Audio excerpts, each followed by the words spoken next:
আল্লাহ কাউরে ছেলে দেয়, কাউরে মেয়ে দেয়, কাউরে ছেলে মেয়ে দুইটাই দেয়, আবার কাউরে ছেলেও দেয় না, মেয়েও দেয় না। এরকম আছে না নাই? নিঃসন্তান বানিয়ে আল্লাহ পরীক্ষা করে। কাউরে আল্লাহ ছেলে বানিয়ে পরীক্ষা করে, কাউকে আল্লাহ মেয়ে বানিয়ে পরীক্ষা করে, কাউকে আল্লাহ হিজরা বানিয়ে পরীক্ষা করে। হিজরাদেরকে আমি বলি প্রায় হিজরাদের ব্যাপারে, অনেক হিজরাও দেখি বিভিন্ন জায়গায় কমেন্টস করে যে হুজুর আমরাও শুনি আপনার ওয়াজ। আলহামদুলিল্লাহ, এটা ভালো। এই যে তৃতীয় লিঙ্গ, থার্ড জেন্ডার, এরা অবহেলিত কিন্তু আমাদের দেশে, কিন্তু এদেরকে নিয়ে আমাদের ভাবনা নেই। সংখ্যায় একেবারে কম নয়, এদের সংখ্যাও অনেক। এরা আমাদেরই সন্তান। আমার দুইটা মেয়ে, তো আল্লাহ মেয়ে না দিয়ে আমার ঔরসে হিজরা দিতে পারতো না? কথা বোঝে নাই? আমি যে ছেলে হয়েছি কার ইচ্ছায়? আমার বোন মেয়ে হয়েছে কার ইচ্ছায়? যে হিজরা হয়েছে সেও হয়েছে কার ইচ্ছায়? বুঝতেছেন কথা কি? বুঝেন? তাহলে হিজরা এরা আমাদের সমাজেরই অংশ,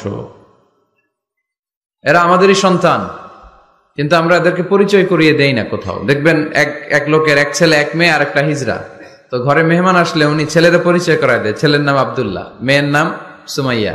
হিজরা যে আছে ওরা সামনেই আনে না। অবহেলিত, neglected in family as well as in the society.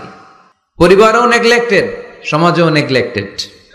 ফলে সে দুঃখ ভারাক্রান্ত মন নিয়ে খুঁজতে থাকে, আমার মতো এরকম অসহায় কে আছে দেখি। সে খুঁজে পেয়ে যায় আরো কিছু হিজরাকে, পরে একসাথে হিজরা পাড়া বানায় এরা। জানেন, হিজরারা কিন্তু আরেকটা বয়স্কা হিজরার আন্ডারে থাকে।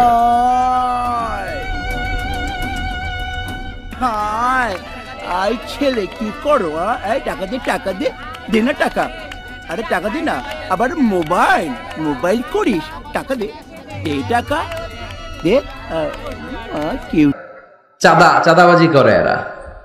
আপনাদের এলাকায় নাই তো, আপনারা বুঝেন না। ঢাকায় যাইয়েন একবার,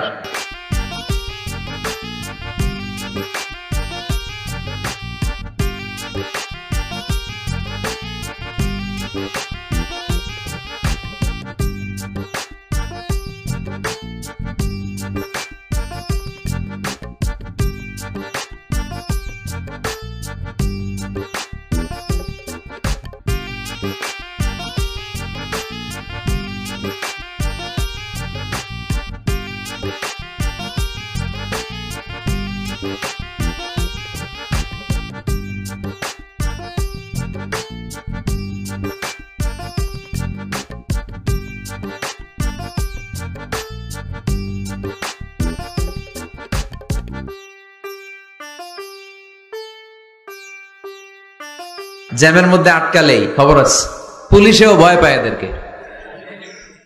আমি এক জায়গায় বলছিলাম যে এদেরকে পুলিশের দায়িত্ব দিয়ে দেন, যেহেতু এদেরকে সবাই ভয় পায়। এরা ট্রাফিক সিগন্যালের এখানে এমনি দাঁড়ায় থাকলেই চলবে, লেন চেঞ্জ করে কেউ উল্টা পাল্টা লেনে ঢুকবে না। This is call idea.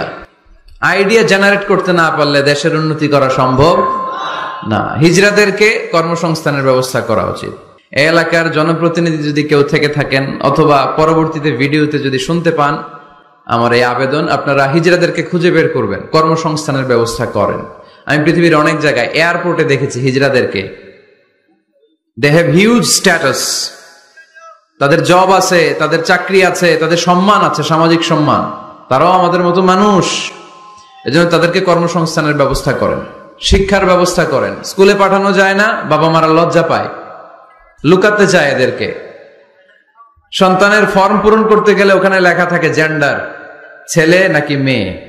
তো এটা ছেলেও না মেয়েও না, কি লিখবে? এখন থেকে সব ফর্মে 3টা ঘর রাখবেন মেল, রাখবেন ফিমেল, আর একটা রাখবেন শিমেল অথবা বাইসেক্সুয়াল, উভয় লিঙ্গ যাদের। তো এদেরকে যেন আমরা আগলে রাখি, এদেরকে যেন দূরে ঠেলে না দেই।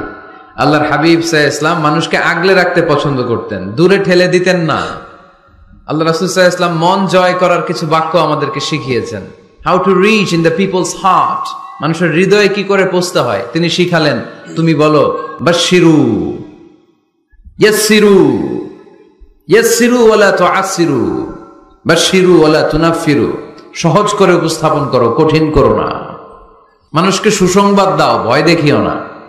আমরা ভয় দেখাই, আছে না নাই? নতুন একজন কালেমা পড়ে মুসলমান হয়েছে, ওরে শোনাইতে আরম্ভ করছে তোমার নামাজ পড়তে হবে, রোজা রাখতে হবে, জাকাত দিতে হবে, তোমার বউরে পর্দা করাইতে হবে, তুমি এটা করতে পারবা না, ওইটা করতে পারবা না, কারণ ইসলামে এইটা নাই ওইটা নাই।